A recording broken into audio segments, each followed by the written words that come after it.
all really, I remember seeing him do that when I was a kid. I thought it was really cool. Keith Moon from The Who shoots sticks off his drums. I remember seeing Fred Coury from Cinderella once, and he did it all the time.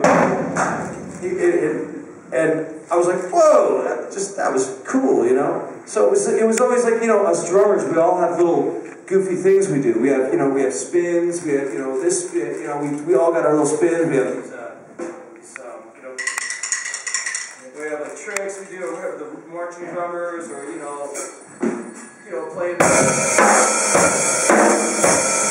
so we all have stuff, you know, drummers have tricks, you know, whatever it is, there's just all kinds of stuff, you know, so one of them is,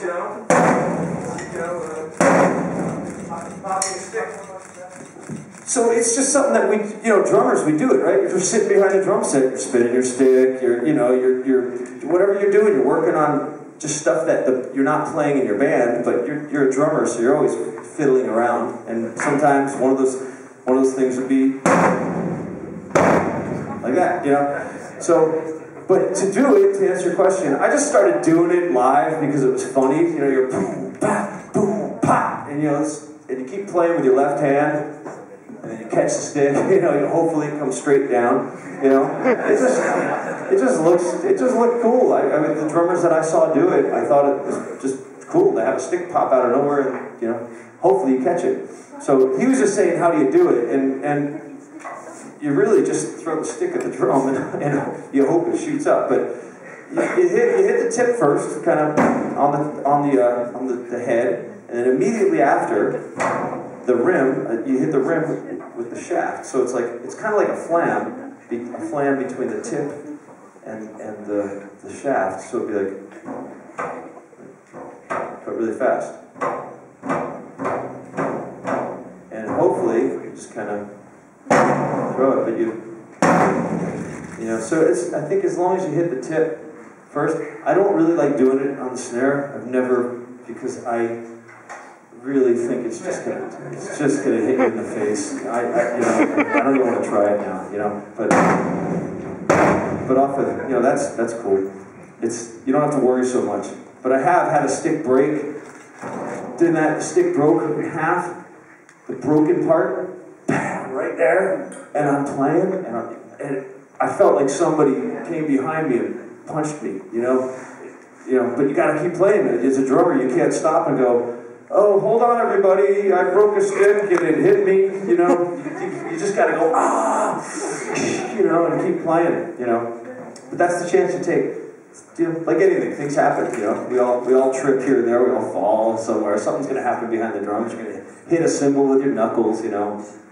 Things happen. But yeah, in the solo, there was a part I remember. You know, just it's kind of a funny story as far as drum visual stuff. I play a beat and just stop and catch the stick.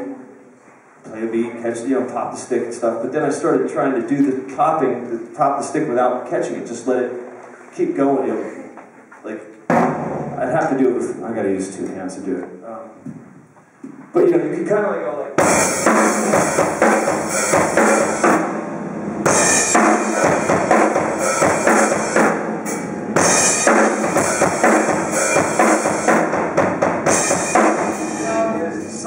It's messing around, just having fun with it, you know. But in a drum solo, on a big stage, it looks cool because you can sometimes get them like really high, you know, like another, you know, 10 feet high or whatever.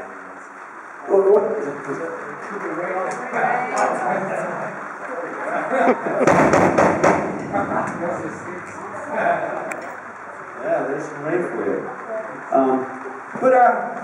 There was one time I just said, oh, what if I'll try it now. What if I pop the sticks but I don't catch them? I'll just let them shoot wherever and grab another stick. Kind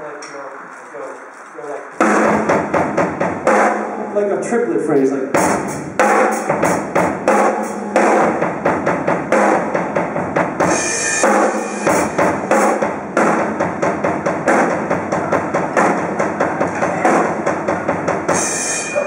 You just keep them popping.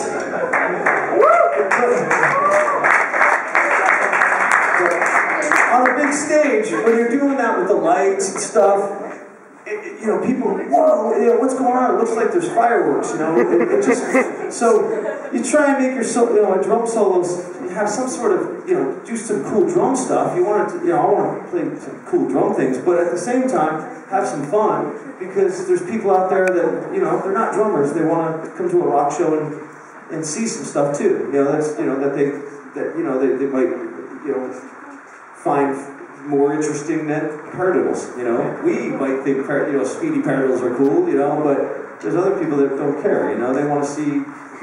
They just want to see that kind of stuff, you know. But it is fun, because it really doesn't matter where the stick goes, you know. It doesn't go there, go there, go there, you know. So we ended up, you know, making that the end of the drum solo, because this was all in Whitesnake with David Coverdale. He saw it. He saw me do that one night, and he went, "Tish Whitesnake, you've got to do that every night. That's amazing." You know what I mean? So I gotta say, David Coverdale was probably the biggest fan of mine last year. Seriously, he really liked the drum solo.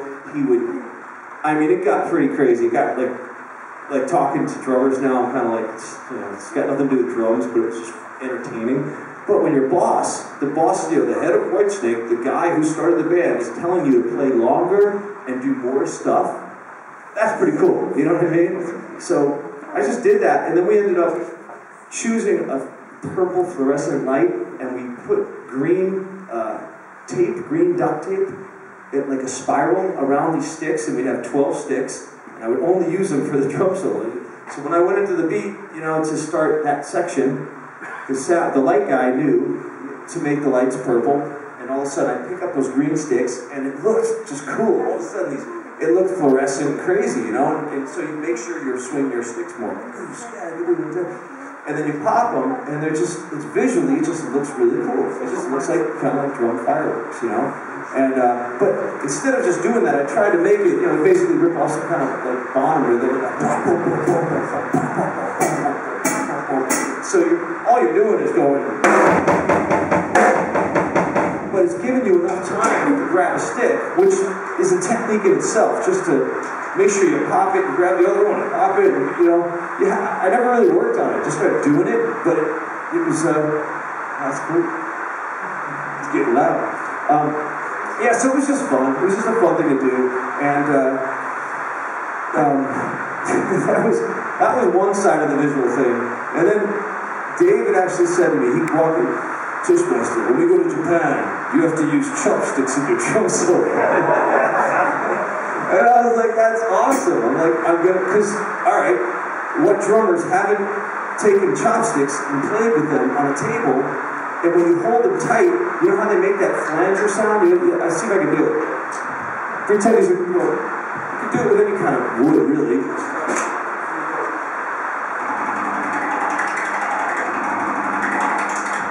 But with chopsticks, it's even tighter sound.